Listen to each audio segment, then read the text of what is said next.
الحمدللہ رب العالمین والصلاة والسلام علی سید الانبیاء والمرسلین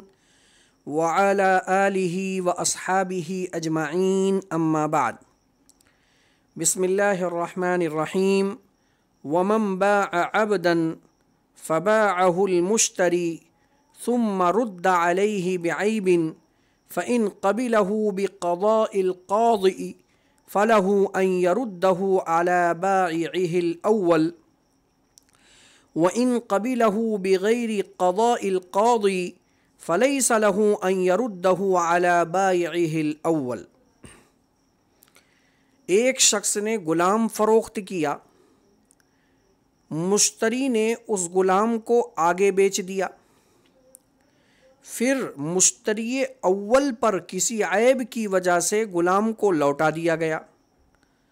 پس اگر مشتری اول نے قضائے قاضی کے ذریعے اس مبیع کو قبول کیا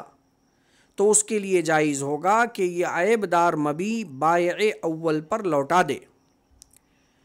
اور اگر مشتری اول نے اس مبیع کو قضائے قاضی کے بغیر قبول کر لیا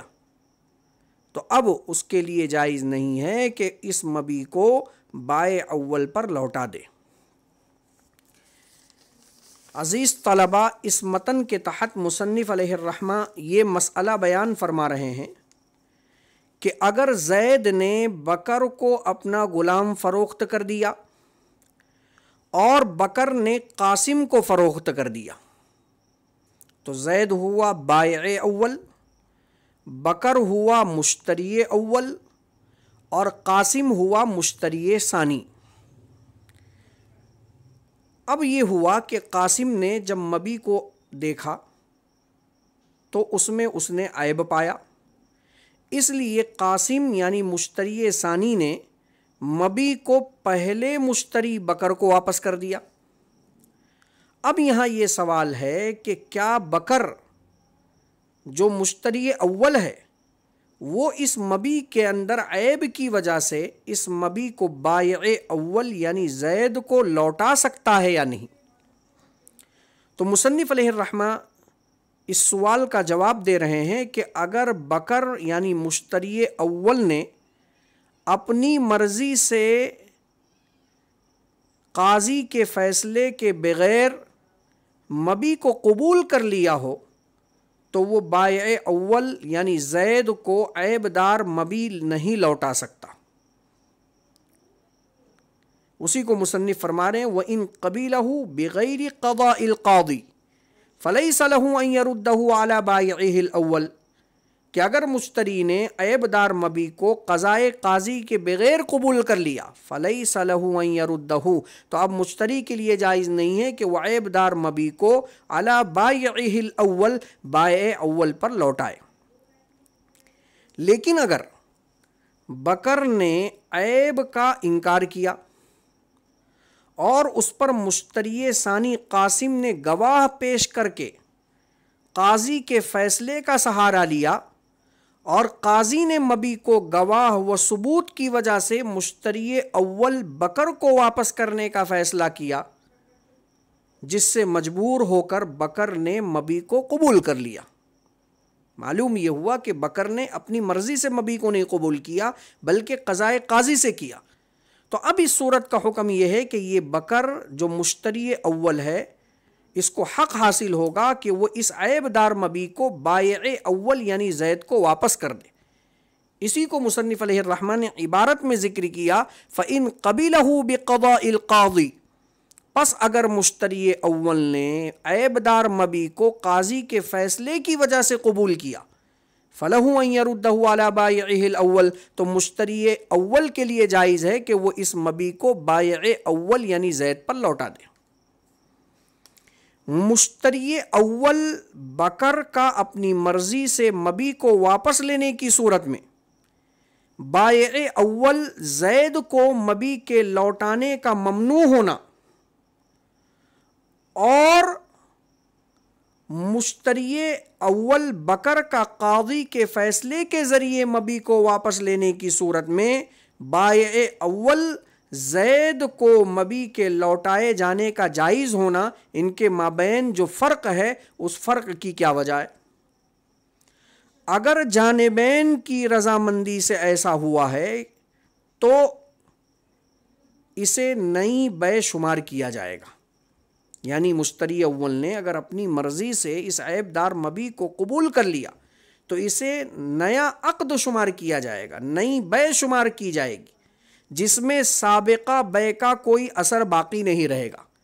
اسی لیے مشتری اول بائع اول کو مبی واپس نہیں کر سکتا، کیونکہ جب پہلے عقد کا کوئی اثر باقی نہیں رہا اور یہ عیب پہلے عقد کی صورت میں اس کے ہاتھ آئی ہے، اور جب عقد ہی نہیں رہا تو اب اس کو عیب کی وجہ سے مبی کو لوٹانے کا حق حاصل نہیں ہوگا۔ برخلاف قاضی کے فیصلے کے ذریعے اگر مبی مشتری اول کو واپس کی گئی ہو تو یہ نئی بیع کے حکم میں نہیں ہوگی، اس میں سابقہ بیع کا اثر باقی رہے گا۔ اسی لیے مشتری اول مبی بائع اول کو واپس کر سکتا ہے، بشرطے کہ وہ یہ ثابت کر دے کہ یہ عیب جس پر مشتری ثانی مطلع ہوا ہے وہ بائع اول کے پاس کا تھا۔ آگے مصنف علیہ الرحمہ بیان فرما رہے ہیں، وَمَنِ اشْتَرَى عَبْدًا وَشَرَطَ الْبَائِعُ الْبَرَاءَةَ مِنْ كُلِّ عَيْبٍ فَلَيْسَ لَهُ أَنْ يَرُدَّهُ بِعَيْبٍ وَإِنْ لَمْ يُسَمِّ جُمْلَةَ الْعُيُوبِ وَلَمْ يَعُدَّهَا۔ وَمَنِ اشْتَرَى عَبْدًا، ایک شخص نے غلام خریدا، وَشَرَطَ الْبَائِعُ الْبَرَاءَةَ مِنْ كُلِّ عَيْبٍ، اور بائع تمام عیوب سے براءت کی شرط لگا دے، فَلَيْسَ لَهُ، تو اب مشتری کے لیے جائز نہیں ہے، أَن يَرُدَّهُ بِعَيْبٍ، کہ وہ مبی کو عیب کی وجہ سے لوٹا دے، وَإِن لَمْ يُسَمِّ جُمْلَةَ الْعُيُوبِ، گرچہ بائع نے تمام عیوب کو بیان نہ کیا۔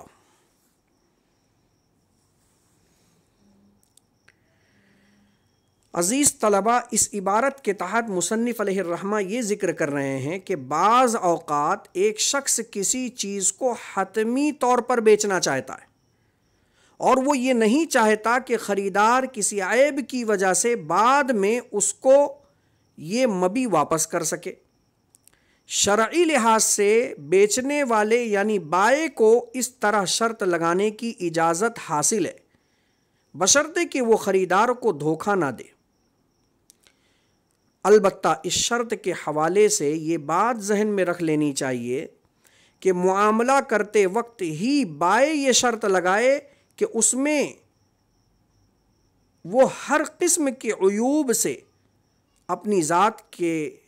طرف سے براءت کی شرط لگاتا ہے۔ یاد رکھیں، اس مسئلے کی عقلی طور پر 3 صورتیں بن سکتی ہیں۔ پہلی صورت تو یہ ہے کہ وہ تمام عیوب کے براءت کی شرط لگا دے، مثلا یہ کہہ دے کہ میں اس مبی کو فروخت کرتا ہوں،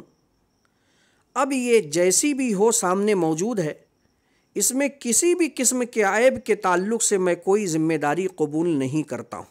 تو یہ تمام عیوب سے براءت کی شرط ہو گئی۔ دوسری صورت یہ ہے کہ اگر بیچنے والے نے تمام عیوب سے اپنے آپ کو بری الذمہ قرار نہیں دیا، بلکہ چند مخصوص عیوب یا کسی ایک مخصوص عیب سے اپنی براءت کا اظہار کرے، تو پھر ان مخصوص عیوب کے علاوہ باقی عیوب کے حوالے سے بیچنے والا ذمہ دار رہے گا۔ یعنی اگر خریدار یہ ثابت کر دے کہ یہ عیب بیچنے والے کے یہاں سے ہے تو مشتری کو واپس کرنے کا اختیار ہوگا،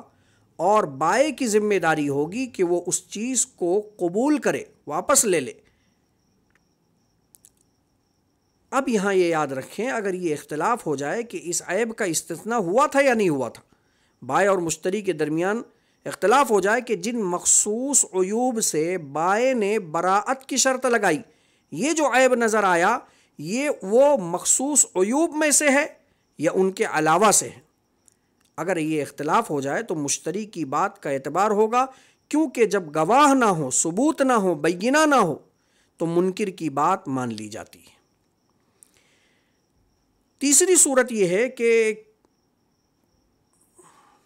اگر کسی مخصوص عیب کا نام لیے بغیر بائیں کی طرف سے محض اتنا کہا گیا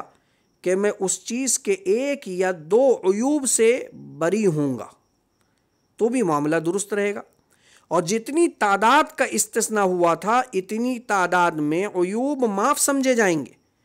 یعنی ان کی وجہ سے بائیں کو، یعنی ان کی وجہ سے مشتری کو یہ مبی واپس کرنے کا حق حاصل نہیں ہوگا۔ البتہ جب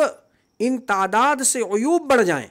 مثلا بائیں نے 2 عیب سے براعت کی شرط لگائی اور 2 کے علاوہ یہاں تیسرا عیب بھی ظاہر ہو گیا، تو پھر اب مشتری کو اس تیسرے عیب کی بنیاد پر مبی کے لوٹانے کا حق حاصل ہوگا۔ عزیز طلبہ، بحمد اللہ خیار عیب کا بیان مکمل ہوا۔ انشاءاللہ آئندہ کل سے بیع فاسد پر تفصیلی گفتگو کی جائے گی۔ السلام علیکم ورحمۃ اللہ وبرکاتہ۔